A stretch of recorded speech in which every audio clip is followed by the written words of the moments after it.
Hello students, good evening. Morning में हमने देखा था कि अनसीन पैसेजेस को सॉल्व करने के लिए क्या टिप्स और ट्रिक्स आप यूज़ करेंगे।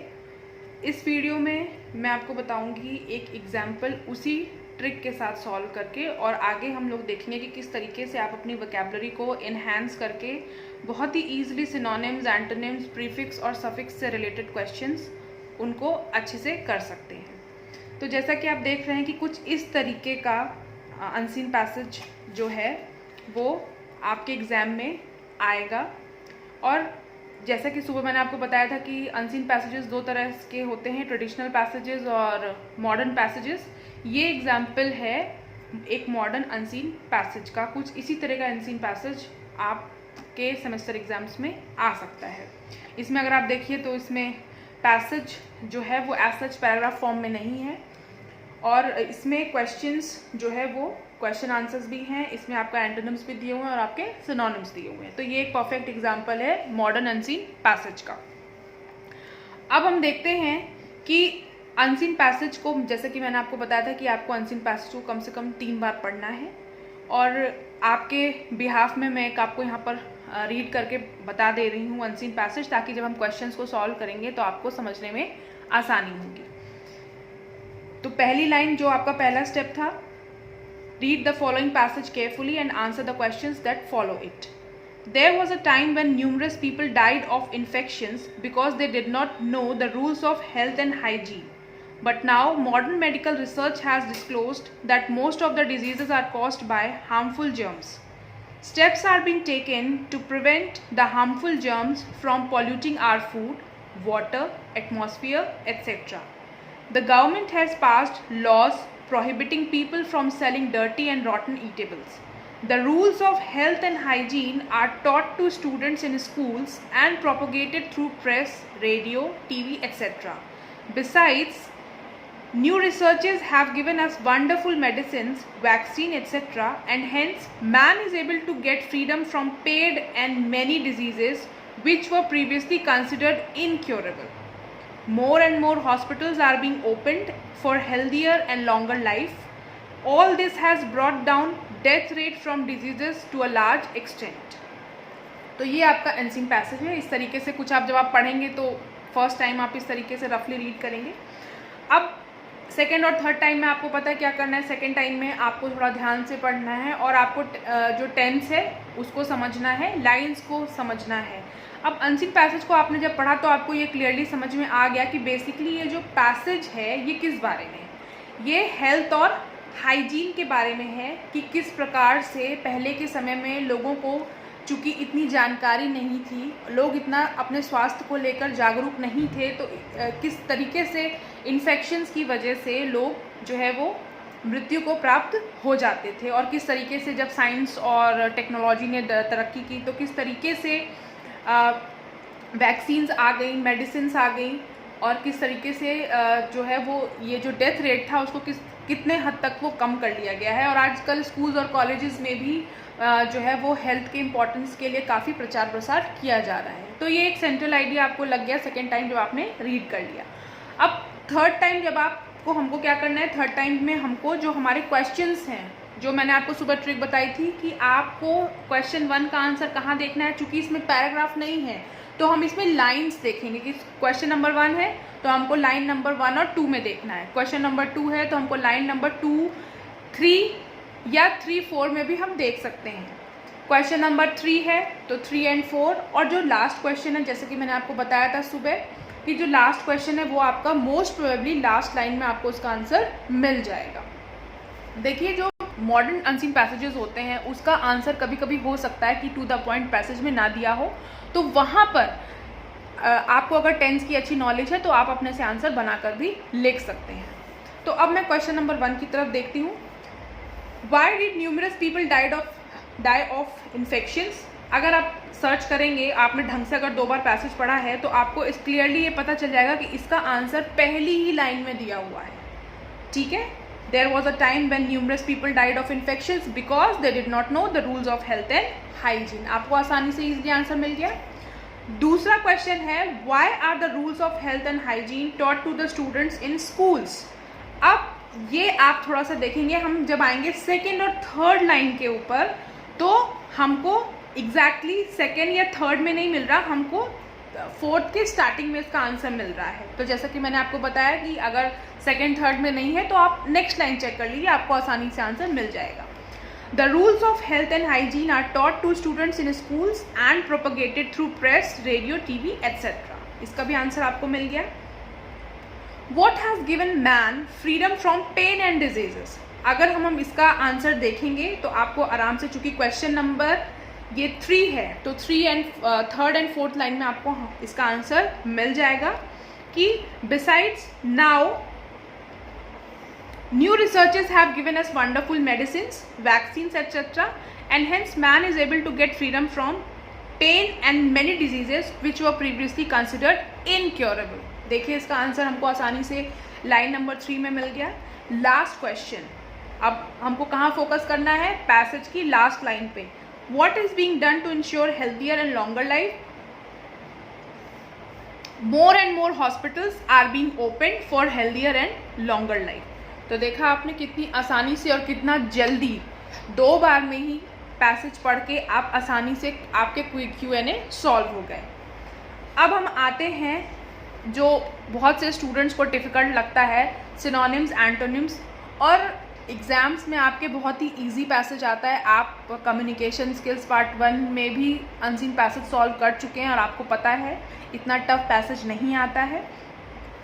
लेकिन होता क्या है कि क्वेश्चन आंसर्स तो स्टूडेंट्स कर लेते हैं, क्योंकि कभी कभी टू द पॉइंट आंसर आपको पैसेज में मिल जाता है। सिनोनिम्स, एंटोनिम्स या सपोज प्रीफिक्स सफिक्स दिया है या वन वर्ड सब्स्टिट्यूशन दिया है तो वो बच्चों का गलत हो जाता है। वो होता है इसलिए क्योंकि हम उसका सही मतलब नहीं निकाल पाते हैं। अब आपको करना क्या है कि आप उस जो वर्ड है सिनोनिम्स का, एंटोनिम्स या एंटोनिम्स का, उसको आप उस पर्टिकुलर लाइन में सर्च करिए और ये देखिए कि उस शब्द का इस्तेमाल उस लाइन में किस रेफरेंस में, किस संदर्भ में किया गया है।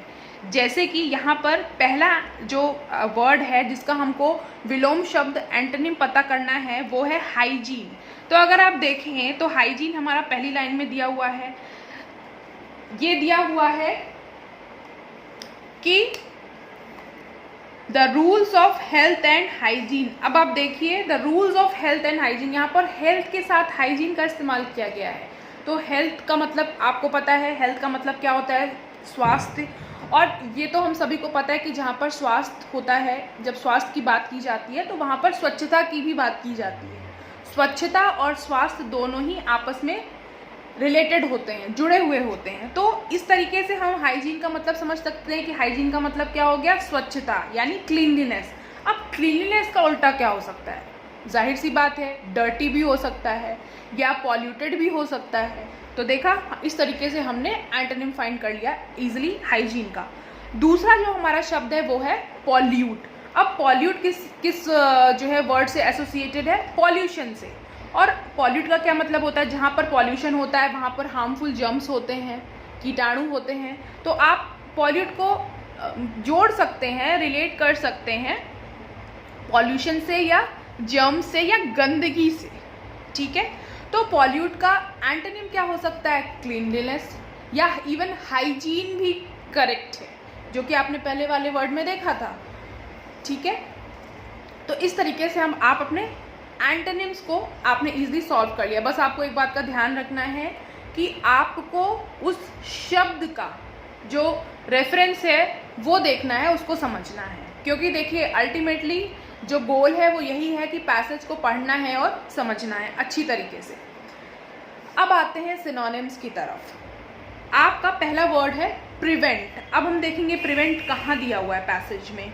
अब हम उस लाइन को सर्च कर रहे हैं जहाँ पर प्रिवेंट दिया हुआ है। I am finding it, just a second.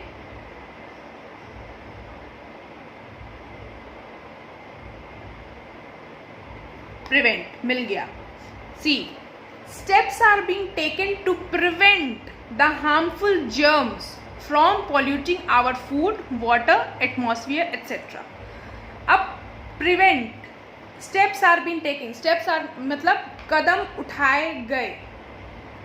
Prevent को अगर मैं छोड़ दूं, सपोज मान लीजिए मुझे प्रिवेंट का मीनिंग क्लियर नहीं हो रहा है, तो ठीक है मैंने प्रिवेंट क्वालिटीज पढ़ा, कदम उठाए गए प्रिवेंट करने के लिए हार्मफुल जर्म्स से।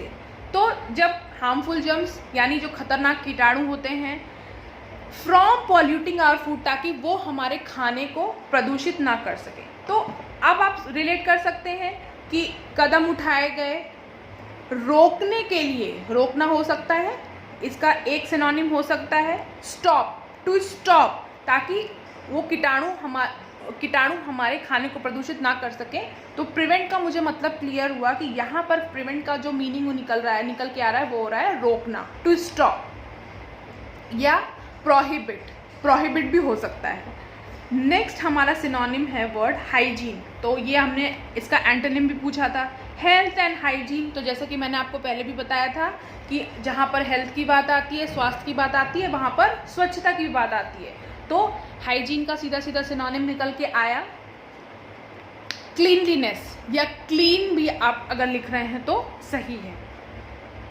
तो मॉर्निंग में जैसा कि मैंने आपको बताया था, वही टिप्स एंड ट्रिक्स फॉलो करके हमने बहुत ही कम टाइम में और बहुत ही ईजिली सिनोनिम्स, एंटोनिम्स और अपने क्वेश्चन आंसर्स को सॉल्व कर लिया।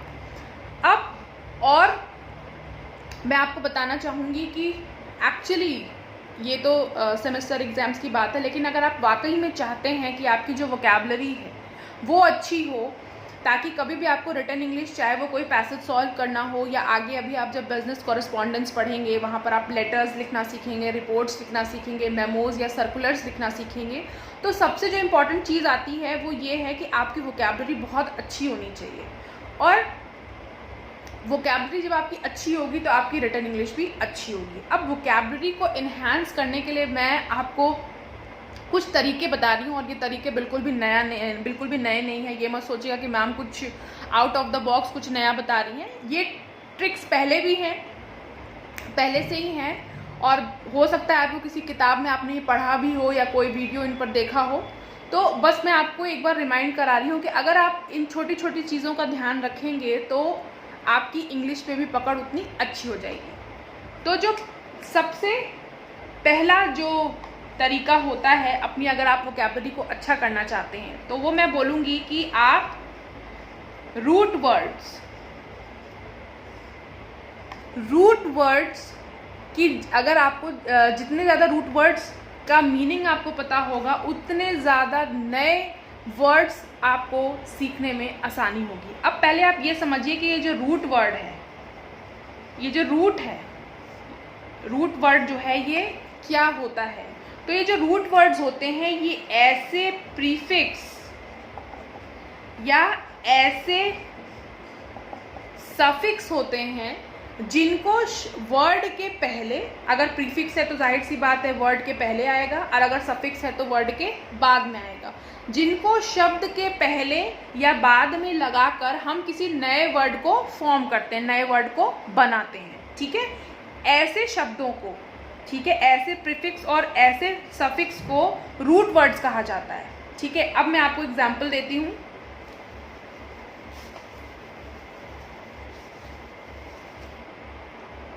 जैसे कि सपोज मैंने लिया रूट वर्ड मॉल, ठीक है, और ये क्या है, एक प्रीफिक्स है, क्योंकि इसको हम किसी एक दूसरे वर्ड के आगे जब हम इसको प्लेस करेंगे तो वो एक नया वर्ड बन जाएगा। ठीक है, जैसे कि मैलिग्नेंट, MALIGNMENT, मैलिग्नेंट। ठीक है, अब ये जो रूट वर्ड MAL मॉल है, इसका मतलब क्या होता है, इसका मतलब होता है बैड या इविल। ठीक है, खराब। इतना आपको पता अगर है कि सपोज आपको रूट वर्ड मॉल का मतलब पता है कि इसका मतलब बैड या इविल, खराब होता है। तो अब अगर ये मॉल किसी भी वर्ड के आगे लग गया, ठीक है, तो उसका मतलब क्या हो जाएगा, मैलिग्नेंट का मतलब होता है किसी को बदनाम करना, किसी को डिफेम करना, यानी किसी का नाम खराब करना। यही तो हमने देखा अभी कि इसका मतलब बैड यानी इविल होता है। तो मैलिग्नेंट यानी किसी को बदनाम करना, किसी का नाम खराब करना। इसी तरीके से अगर आप देखें तो दूसरा वर्ड हम देखेंगे जो हो सकता है mall function, MALFUNCTION, mall function. अब चूंकि आपको मॉल रूट वर्ड का मतलब पता है बैड या इविल, और फंक्शन का मतलब कोई काम करना, तो मॉल फंक्शन का मतलब क्या हो गया? जाहिर सी बात है, जो चीज़ काम ना करे या जो खराब तरीके से काम करे उसको हम मॉल फंक्शन बोलेंगे, ठीक है। इसी तरीके से अगर मैं एक दूसरा रूट वर्ड कोई देखूं, फोबिया, फोबिया रूट वर्ड। अब इसको हम ये प्रीफिक्स की तरह नहीं, ये सफिक्स की तरह यूज किया जाएगा, ठीक है। अब इसको अगर हम एज सफिक्स आप इसको यूज कर रहे हैं, तो वर्ड सपोज ये दिया हुआ है डेमोफोबिया, ठीक है। अब फोबिया का मतलब क्या होता है? रूट वर्ड फोबिया का मतलब होता है फियर, डर, ठीक है। अब ये वर्ड जिस भी वर्ड के बाद लगेगा, ये रूट वर्ड फोबिया डेमो के बाद लगा है। अच्छा, डेमो का मतलब क्या होता है? डेमो का मतलब होता है किसी के सामने किसी चीज़ को प्रस्तुत करना या कुछ बोलना। तो अगर मैंने डेमो के आगे फोबिया लगा दिया, इसका मतलब कि सामने प्रस्तुत करने में डरना, मतलब इंग्लिश में इसका मतलब हो जाएगा फियर ऑफ पब्लिक स्पीकिंग। तो चूंकि हमको फोबिया जो रूट वर्ड था हमारा, हमें पता था कि उसका मतलब डर होता है। अब ये वर्ड किसी भी चीज़ के वर्ड के बाद में एज अगर सफिक्स लगा हुआ है तो उसका मतलब डर ही निकलेगा, ठीक है। इसी तरीके से अगर मैं दूसरा वर्ड यूज़ करूँ जू, इसको मैंने जू के बाद पहले लगा दिया, जूफोबिया।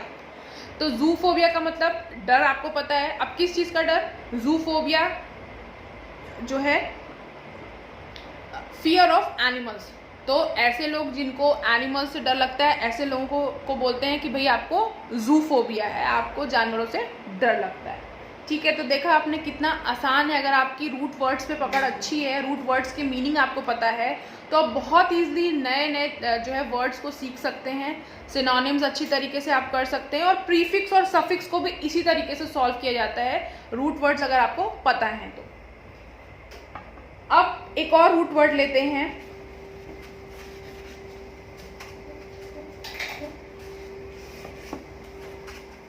एक और रूट वर्ड हम देखते हैं, फिन। फिन जो रूट वर्ड है, इसका मतलब होता है नो लिमिट, ठीक है। इसका मतलब हुआ नो लिमिट।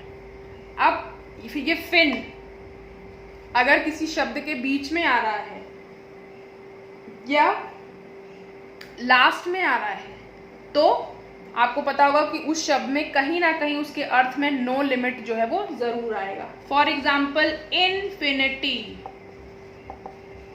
देखिए फिन आया है यहाँ पर बीच में, ठीक है।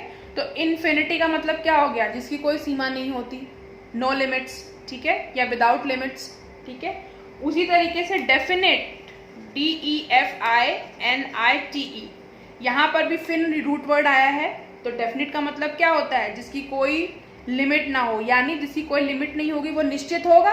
तो डेफिनेट का मतलब होता है प्रिसाइज, ठीक है, निश्चित।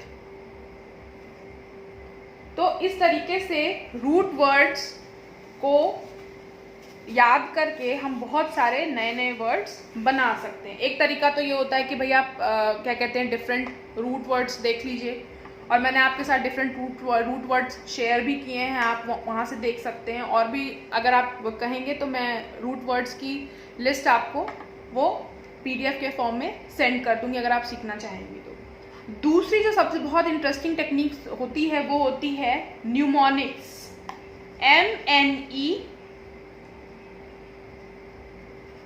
MONICS।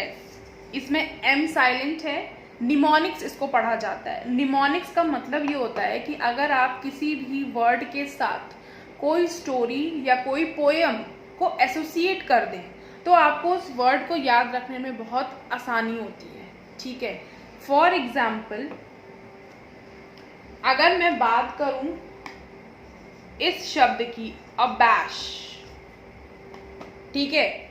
अब इसमें कैसे हम कहानी या स्टोरी रिलेट कर सकते हैं, इस वर्ड से हम कैसे कहानी और स्टोरी रिलेट कर सकते हैं। आप फोकस करिए वर्ड बैश पर। बैश, बैश का मतलब होता है मुक्का मारना, ठीक है। तो अगर आपको कोई मुक्का मारे, ठीक है, या आपको कोई थप्पड़ मारे, तो आपको कैसा फील होगा? आपको शर्म आएगी, आप थोड़ा एम्बैरस फील करेंगे। तो देखिए मैंने एसोसिएट कर लिया, मैंने रिलेट कर लिया कि भाई अगर कोई मुझे थप्पड़ मारेगा तो मुझे शर्म आएगी, ठीक है। तो अबैश का मतलब ही होता है एम्बैरसमेंट। देखा कितना आसान है। जब मैंने यहाँ पर अबैश वर्ड लिखा होगा तो आपको लग रहा होगा कि मैम ने ये क्या डिफिकल्ट वर्ड लिखा है, ये तो हमने कभी सुना नहीं है। लेकिन जब मैंने इसी वर्ड को एक किसी चीज से रिलेट कर लिया कि भाई बैश का मतलब होता है मुक्का मारना, ठीक है, अगर कोई मुझे मुक्का मारेगा या थप्पड़ मारेगा सबके सामने तो मुझे बहुत शर्मिंदगी होगी, और अबैश का मतलब ही शर्मिंदगी होता है, एम्बैरसमेंट होता है, ठीक है।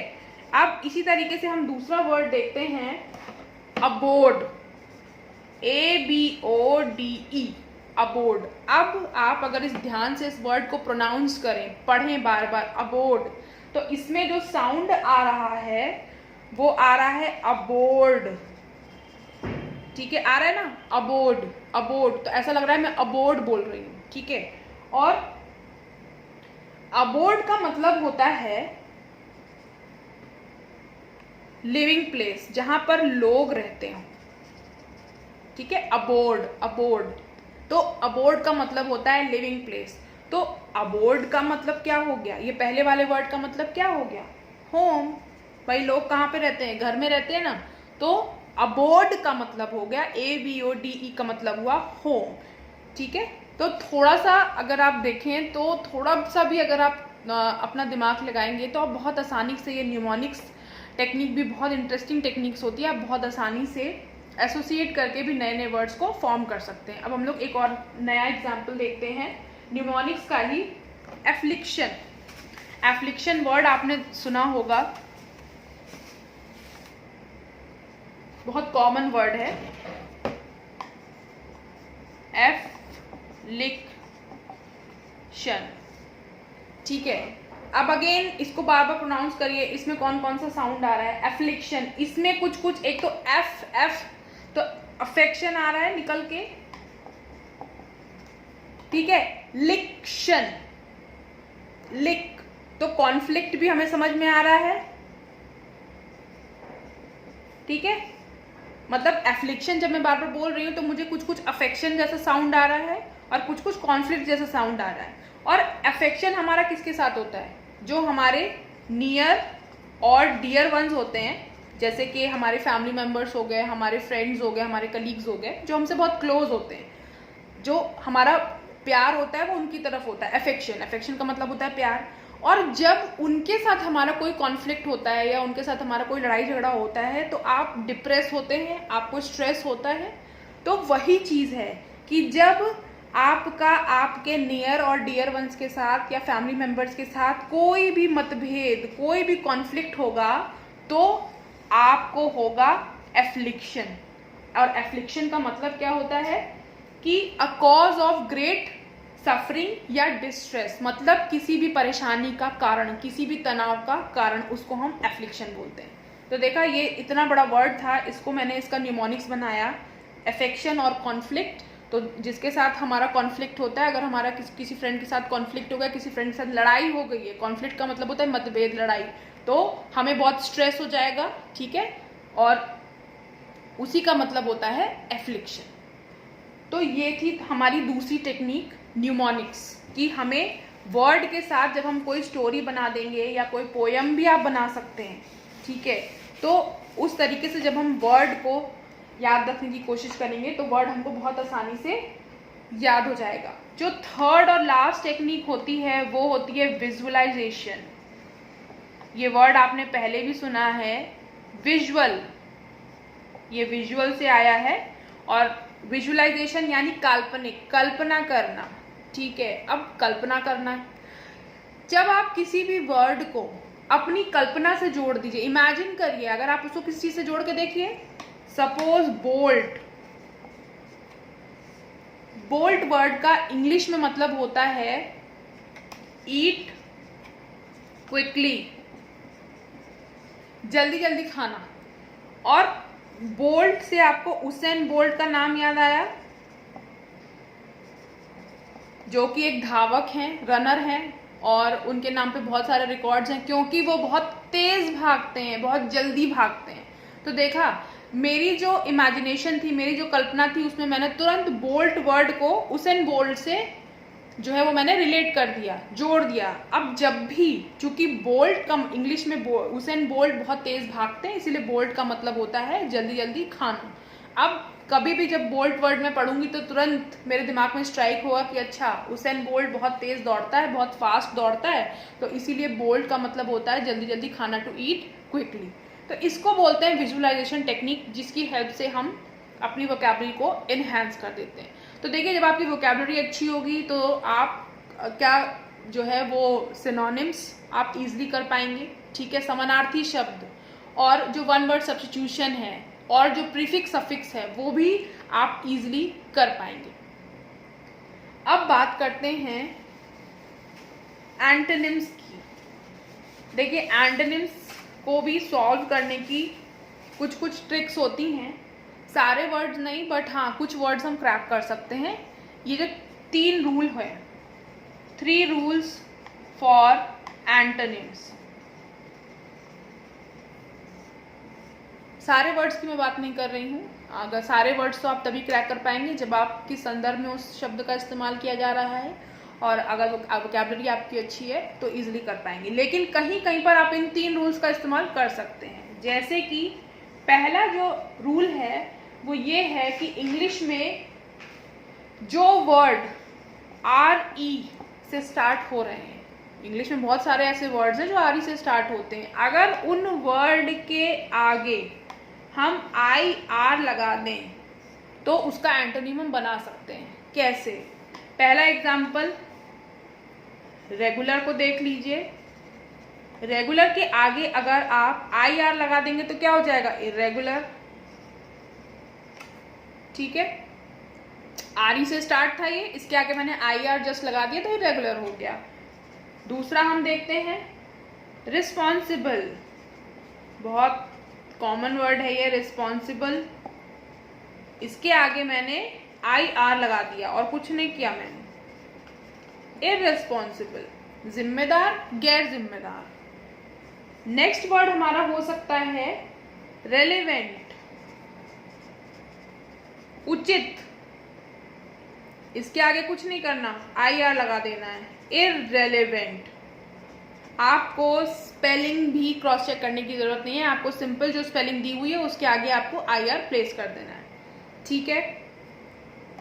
इसी तरीके से रिस्पेक्टिव, इर्रिस्पेक्टिव, तो जो भी वर्ड अगर RE से स्टार्ट हो रहा है तो आप अगर उसके आगे IR लगा देंगे तो भी आपका एंटोनिम बन जाएगा। दूसरा जो नियम है वो ये है कि जो शब्द, ऐसे वर्ड्स जो M और P से स्टार्ट हो रहे हैं, ऐसे वर्ड्स, रूल नंबर 2, ऐसे वर्ड्स जो M और P से स्टार्ट होते हैं, जैसे कि मोबाइल, मॉर्टल, ये सब बहुत कॉमन वर्ड्स हैं जो मैं यूज कर रही हूँ। Possible and partial. अब जो वर्ड M और P से स्टार्ट हो रहे हैं उनके आगे अगर आप IM प्लेस कर देंगे, यस IM, जैसे वहां पे हमने देखा था कि अगर RE है तो हमको IR लगा देना है, और अगर M और P से स्टार्ट हो रहा है कोई वर्ड तो हमको IM लगा देना है। अब आप बनाइए, मोबाइल का उल्टा क्या हो जाएगा? इमोबाइल। मोबाइल मीन्स चलित, स्वचलित, ठीक है, जो आ जा सकता है, घूम फिर सकता है। इमोबाइल मतलब एक जगह रुक जाना, ठीक है। मॉर्टल, ठीक है, ये इसका क्या हो जाएगा? Immortal, okay. Possible, very simple, impossible. Partial, impartial. तो देखा आपने कितनी इजीली हमने इन सारे वर्ड्स के एंटोनिम्स को निकाल लिया कि हमको कुछ नहीं करना, एम और पी से जो भी स्टार्ट हो रहा है हमने आई एम लगा दिया। दूसरा ट्रिक ये हो सकती है, ठीक है। अब जो लास्ट ट्रिक है हमारी,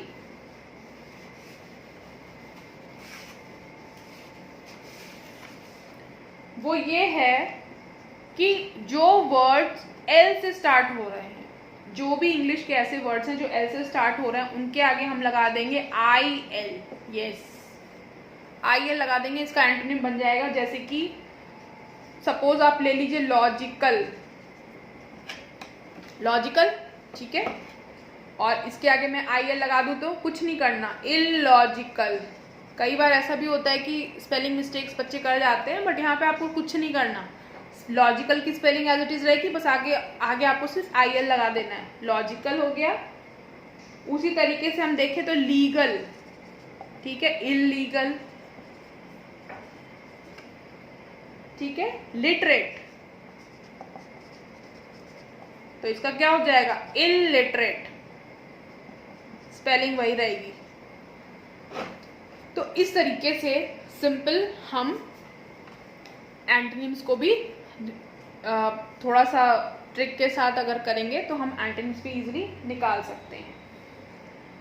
तो आज आपने देखा कि क्वेश्चन आंसर्स को कैसे सॉल्व करना है, वोकैबुलरी को कैसे इन्हेंस करके, सिनोनिम्स और क्या कहते हैं one word substitution, prefix, suffix को आप कैसे पढ़ेंगे, और एंटोनिम्स भी अगर आप चाहें तो ये जो 3 नियम हैं इनके अनुसार बहुत सारे एंटोनिम्स भी आपके सॉल्व हो सकते हैं।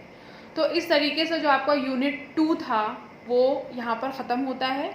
एग्जाम्पल मैंने आज आपको करके दिखाया एक सॉल्व्ड अनसीन पैसेज का, ऐसे कई एग्जाम्पल मैं आपको स्टडी मटेरियल में आपके शेयर करूँगी, तो वहाँ से आप जाके प्रैक्टिस कर सकते हैं। और एक सबसे इम्पॉर्टेंट चीज़ जो ध्यान में रखिएगा कि आपका पेपर जो है वो ऑनलाइन होना है। ये मैं मॉर्निंग में आपको याद दिलाना भूल गई थी, लेकिन आप इस चीज़ का ज़रूर ध्यान रखिएगा कि पेपर आपका ऑब्जेक्टिव होना है, सब्जेक्टिव नहीं होना है। यानी कि एक क्वेश्चन होगा और आपको 3 या 4 ऑप्शंस होंगे, उसमें से आपको करेक्ट आंसर को टिक करना है, और 1.5 घंटे का ही आपका पेपर होगा। तो इस तरीके से आप अपनी तैयारी कीजिए कि आपका इजीली जो MCQs, मल्टीपल चॉइस क्वेश्चंस आपके होंगे, उसमें टिक वाले भी हो सकते हैं, येस और नो वाले भी हो सकते हैं, ट्रू फॉल्स वाले भी हो सकते हैं, तो वो आपके ईजिली हो जाए। तो इस वीडियो में बस इतना ही। नेक्स्ट जो मैं स्टार्ट करूँगी, नेक्स्ट जो मैं वीडियो बनाऊँगी वो आपका जो यूनिट नंबर 3 है, कॉरेस्पॉन्डेंस, उसके बारे में होगा। और उसी यूनिट में हम थोड़ा सा क्या कहते हैं रिवाइज करेंगे कम्युनिकेशन स्किल्स के बारे में, कि कम्युनिकेशन होता क्या है, कम्युनिकेशन के कितने टाइप्स होते हैं। Then I will come to business correspondence, ठीक है। Okay, till then stay tuned, thank you.